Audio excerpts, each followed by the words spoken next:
এবার বলবো 2025-এর মিথুন রাশির জাতক জাতিকাদের কেমন কি কাটবে।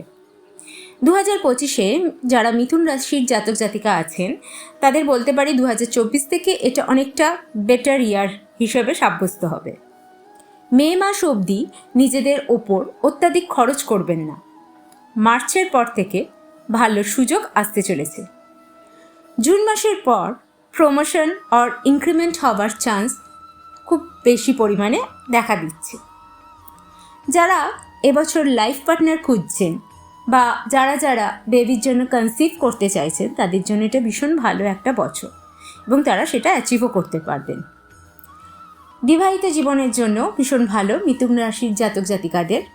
যাদের বিবাহিত জীবনে কোনো প্রবলেম ছিল সেটা ধীরে ধীরে সলভ হতে থাকবে। মিথুন রাশির জাতক জাতিকারা নিজেদের পরিবারের লোকেদের পয়েন্ট অফ ভিউ কী আছে সেটা ধীরে ধীরে বুঝতে পারবেন। এনাদের করণীয় হচ্ছে প্রতিদিন এরা একটি সবুজ এলাচ অথবা একটি সবুজ পান অথবা একটি কাঁচা লঙ্কা প্রত্যেক দিন তাদের খাদ্য তালিকায় যেন রেখে থাকে।